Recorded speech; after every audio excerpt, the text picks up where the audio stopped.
be a full walkthrough showing absolutely everything and the decisions that are behind it. A majority of the editor work and the initial layout was done by myself. Story is also done by myself for the campaign mission too that we're doing now, but a lot of work was done by Xi-entaj, making sure that it looks amazing and just doing a lot of AutoCast editor work at the end that I'm sure we'll get into. So for now, let's go ahead and start.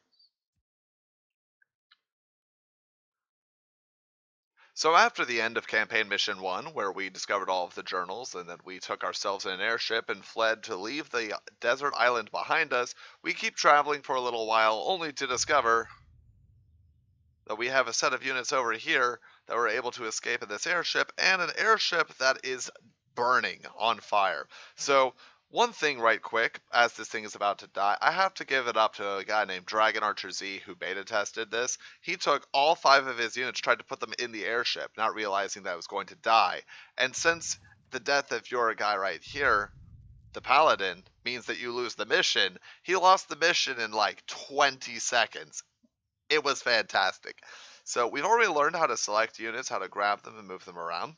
So let's take a look over here. We've salvaged what we could from the airship, but gold won't buy our safety out here. We need to establish a base. So this goes back into what Tutorial 2 was talking about, whereas Tutorial 1 was concerned more with what Campaign 1 was.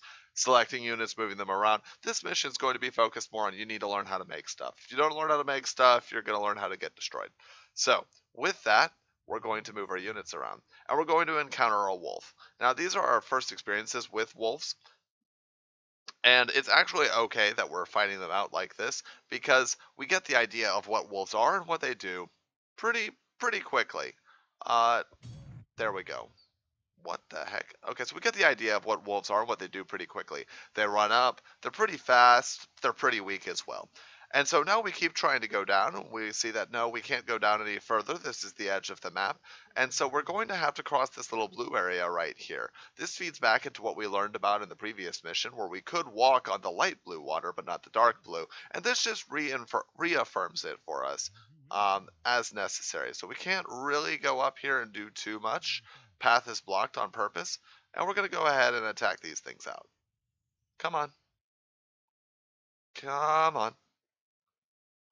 And we're going to kill all of those wolves. Now that we've killed them, we're going to go over here. We're going to find some more wolves. We're going to find this tutor stone. We'll need workers to create a base, but these wolves have forced them into hiding. I should investigate any churches or sanctuaries scattered throughout the area. And we should micro this guy back so he doesn't die. Now what we're going to do is I'm going to cheat and use the knowledge of having made this to go up here. And we're going to discover up here some wolves' dens. Now the importance of the wolves' den is that it naturally is going to continue to create wolves up until it hits a limit of 40 supply, which you can't see, but the game can. The blue side, these players, the computer player, can have up to 40 maximum supply. Now, there are many of these wolves' dens scattered around throughout the map, and the importance of them is that they start off with just a couple of wolves, but as they continue on, they get more and more wolves. Then we're going to see that as we reduce the number of wolves' dens, there can be more wolves at each one because it doesn't change the population too much. So destroying that is important as we come up here and we discover our first journal entry. Day 17, Entry 1.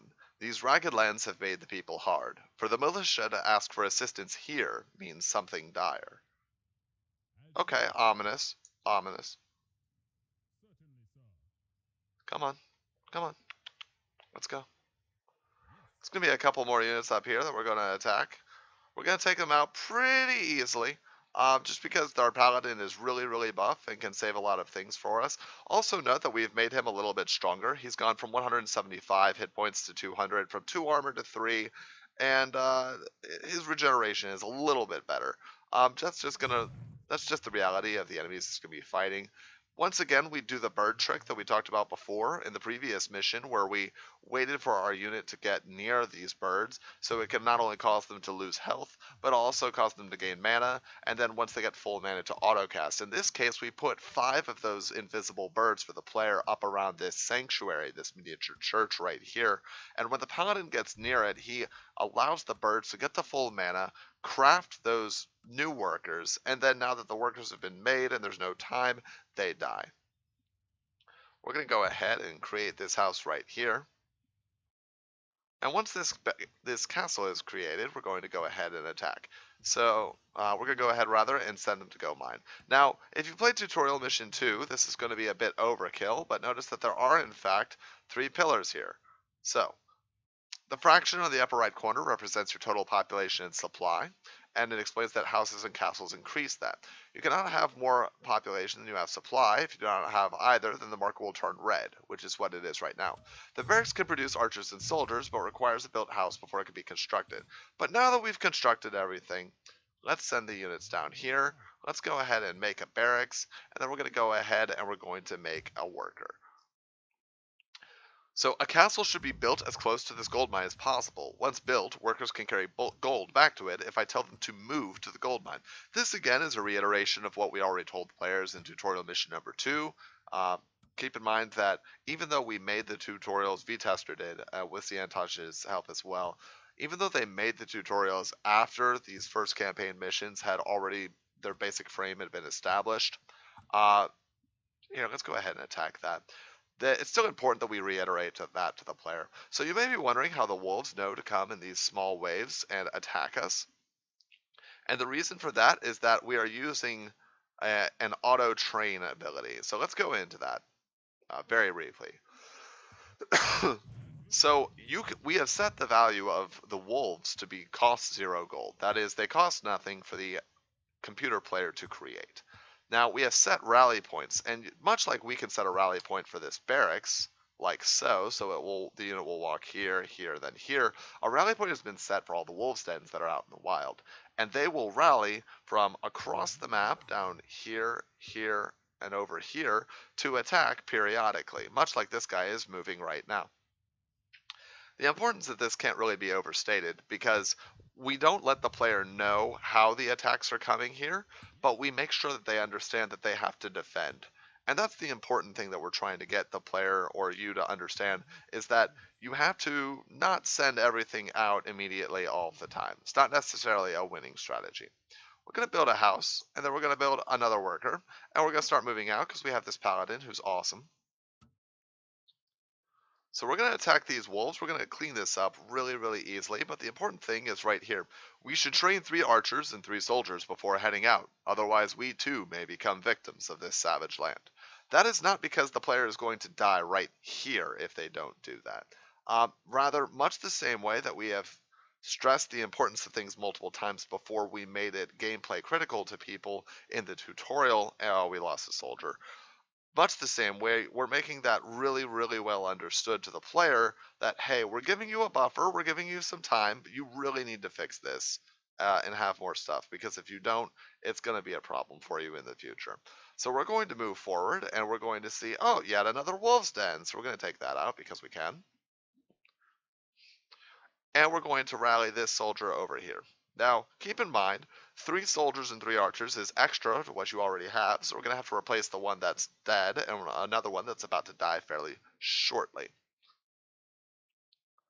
Now, they're going to wipe all of that out. There's not really a problem with that. I'm going to have them make another barracks right here, and we're going to notice something right here, which is another gold mine and a tutor stone that says another gold mine. If we build a castle here, we can take gold from it as well. However, we should create a watchtower or send forces to protect from any attacks. So, for players, the only kind of watchtower they may have experienced at this point is the tutorial watchtower or the dark tower. Now, the importance of that is that we never gave people the idea that they need to create it right away, but they are now becoming used to it. So, let's go ahead and construct that watchtower. Give me 1 second. I believe there's a small blip. Bop, bop, bop. Cool. The sound was a bit delayed, so we're working on that. So we're going to go ahead and create this watchtower right here, and we're going to create an archer and a soldier, and now we're going to move out. And now this is another sanctuary. So if you notice from the beginning, we're going to go ahead and send the Paladin over there and take care of this wolf. Notice that as he gets closer, he summons more workers over here, which saves us the time of actually creating more of them. So that's a good habit for you to get into. It's not necessary for the game to progress. Yeah, and much has changed. For story reasons, it makes sense the first time for our Paladin to have said what he did before, like honor is my guide, and now it makes sense in the same way for him to go ahead and make this statement. Much has changed because he's coming back to the mainland, and it is really different. Having cleared out this area, this section right here is utterly fantastic for holding and being defensive. So we're going to go ahead and create another gold mine, another castle, and then we might create another house. There we go. And then we're going to send units over here. The reason for that is just to get a good economy started up pretty quickly. So all of our units are going over here, bashing on some more things in the melee capacity, and that's fine. So as we wipe all of these out, we're going to discover the reason why you want a pretty large force fairly shortly. So we're going to put Fabius in front because he tanks like a boss. And we're going to create some more stuff, but there is a fight that's coming up here that has quite a few mages and wolves involved. And if you go with just the start, it is designed to kill you if you go with just your starting units and capabilities. You might barely be able to make it, but it's going to be very punishing for you.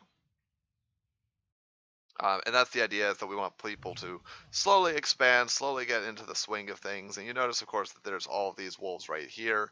Fabius is going to tank a lot of damage. He's going to do a lot for you this fight. But you definitely want forces to go with him. So we're going to send these units over here because the regular soldiers aren't invincible either. And now we're going to clean this fight up. Easy peasy. So now we have all of the workers that we could really need, and we're going to save more of them.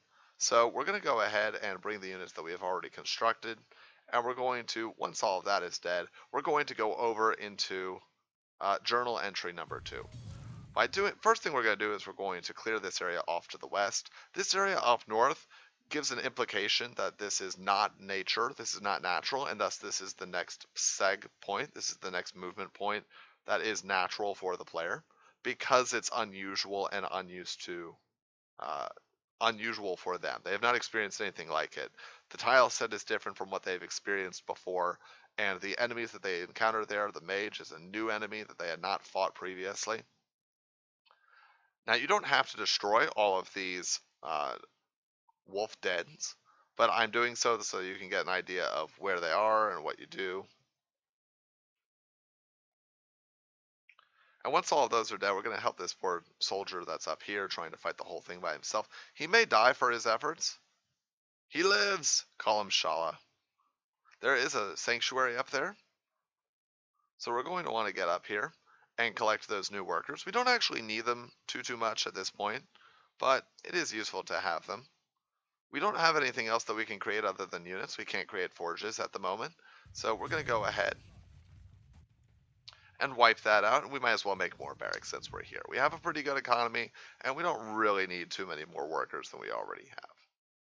So, going to go ahead and grab all of these units. They've wiped this area out up here, and once the Paladin gets near, he's going to summon 2 more workers, which is, again, why we're not too concerned about making just a ton of workers. And now we're going to start clearing this area off to the left. Work having been done already.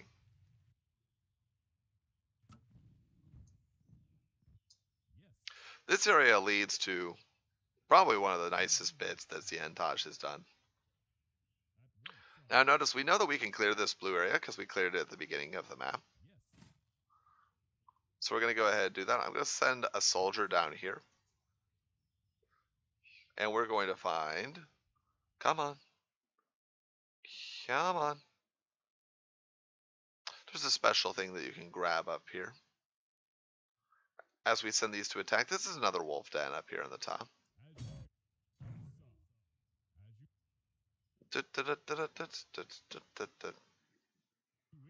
I just like discovering all of the places that you can go with this. I think it's cool.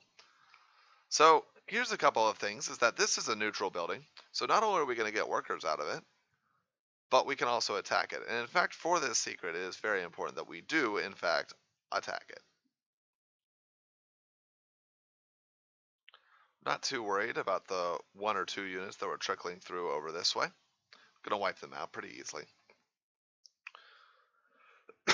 So this area up here is gonna get us to our next journal entry. Let's go ahead and do that now. I'm gonna send the Paladin by himself, not because it's dangerous, but you know, I can. Once he continues up here, we're going to see, okay, there's a watchtower that no one is at. There's a sanctuary, but unlike the other sanctuaries, there are no units here. So it should cause like a natural feeling of unease. So, day 17, entry 3. My men and I have buried our dead before, but not like this. To see the buildings stand pristine and the people ripped apart. And of course you're wondering what he's talking about, and you go down here. And you see this little town. And unfortunately, this little town is distinctly not alive. As it says, all of the buildings are alive.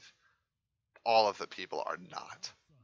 So we're going to go down here. We've already discovered the second journal entry, but down here we're going to discover eulogy to Yoitsu. I cannot return your lives to you, so swiftly taken as they were by malevolent forces. Yet no matter the cost or time, this land will triumph over your foe and claim the righteous vengeance this act and Yoitsu demands. So spoiler time, dodge if you don't like spoilers. So in the manga series that I quite enjoy, Spice and Wolf, there is the harvest deity Horo is trying to go back to her home Yoitsu. Unbeknownst to her, Yoitsu has been destroyed by something called the moon hunting bear or the moon eating bear, who is the size of a mountain and would have absolutely demolished her and everyone else who had gotten in its way. And that's kind of why this thing is called Yoitsu, because it has been demolished by creatures, not by men. And you'll find out why, like whoever the journal writer is, why it's really, really important to them later.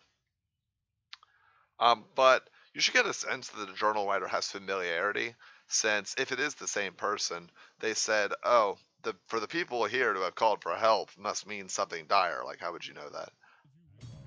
Have to be one of a few select people.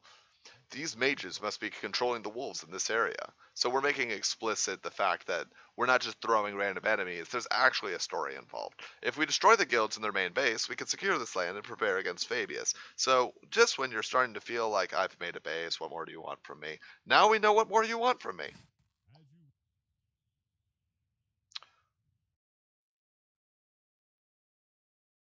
We're going to go ahead and make this house right over here. And we're going to go attack the everything. So there are more mages over here, and you're going to destroy them. Like, they're not going to live. There's almost no way that they possibly could. So notice that there's the wolf in here who is whimpering. The flesh beneath their skin seems almost to be roiling. And they all have that. Notice also here, please it hurts. The torment, this worker is also in torment. So notice all of these gates that are large or whatever their size. And we've noticed like, oh, we know from the previous mission, we can destroy gates. Right? We can destroy gates and free them, and then they will help us and be in our way. And no, actually, as you free them, they all die. And that includes the worker, too. You free him, and he dies. Let's put him out of his misery. Poor dude. So now we're going to go up here, up to the north. The purpose of this is that the north has another gold mine. And you're going to want that gold mine if you've been taking a lot of poor fights or poor trades. Once again, just because of the numbers of units and amount of danger that's involved, it's obviously very important that we gave Fabius, not Fabius, I'm sorry, wrong guy.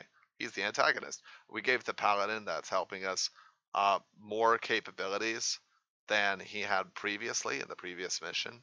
So otherwise, there's the possibility he would have just gotten destroyed. So we're going to take out these mages and take out this area. There's another gold mine up here, which I'm pretty invested in destroying. So let's go ahead and take some of the workers down here. Come on. There you go. We're gonna make a couple of things. We're gonna make 2 watchtowers and a gold mine. So let's make the gold mine. And we'll make watchtowers 1 and 2. And we're gonna attack this area up here because I believe there's another wolf's den up there that will cause bad things to happen if we don't take care of it in a timely fashion. We have nearly a maxed out army, and that's really what this mission is for you to emphasize your macro. And there's a lot of hunt and peck, but this is more for completion's sake. So we're going to go and get the, it's going to be not be long now until we get the third journal entry. Going to wipe out all of these. The more of these we make destroy, the harder the fights get later. But we don't want them to spawn and then start messing up these workers over here as they're constructing, so that's okay. So one thing we're going to emphasize right away is this bridge.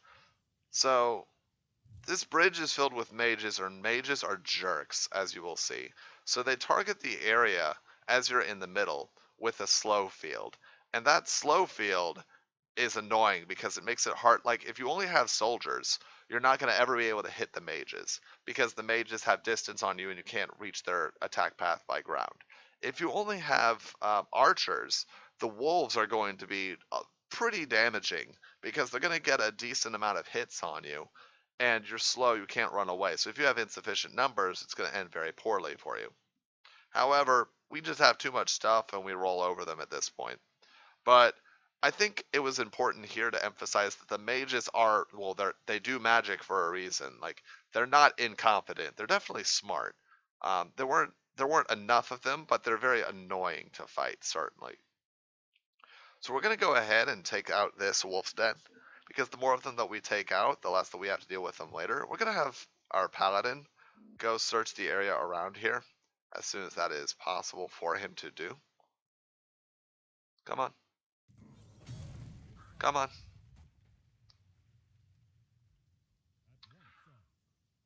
Oh, thank goodness you've come.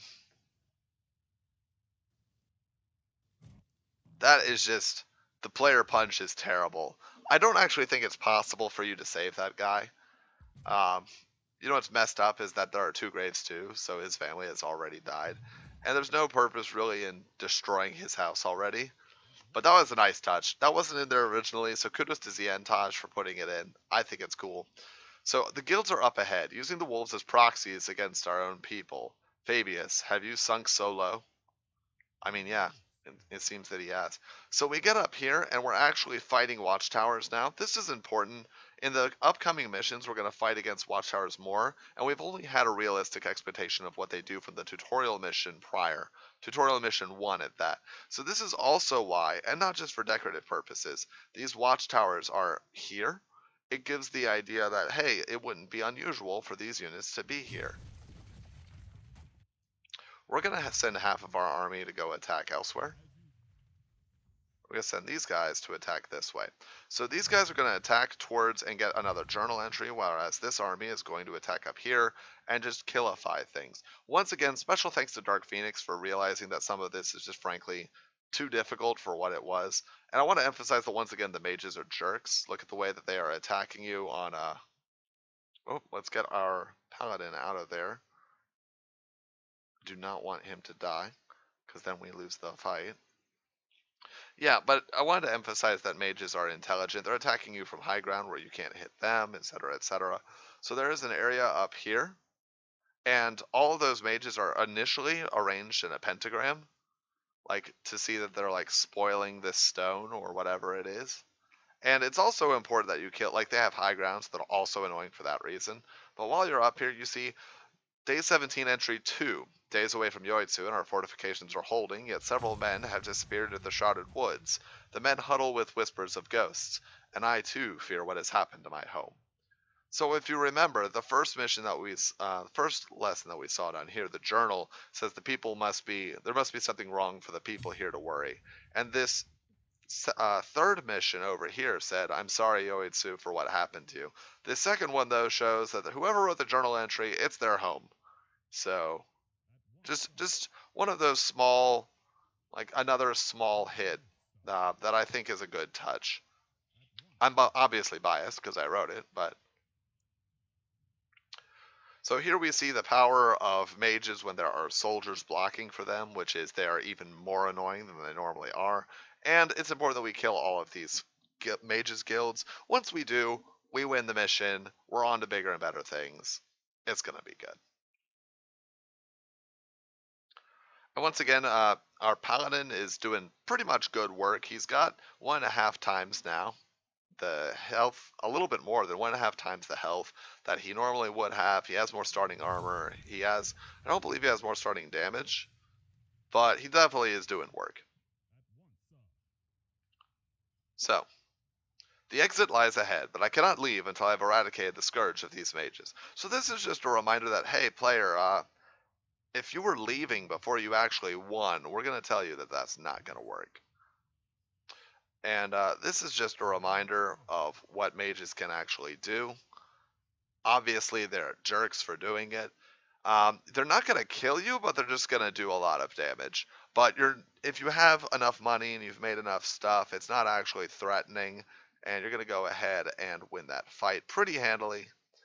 Obviously, it could get close, so I advise you in the future not to put your Paladin up there. But once we take out these, then that's going to end. That was a nice bit of auto-cast work, same as the slow field by Xi-entaj. What he did is he had the mages target a specific area when they attack, and I think that that's what made them really work this. It's a condition that you could put, I believe it's Java or JavaScript, that says when this .unit enters XY coordinate, do whatever it is. That means that you can trick it, for example, by putting one unit that you don't care about up there and just watching a whole bunch of fireballs hit a 10 hit point unit and win the fight that way.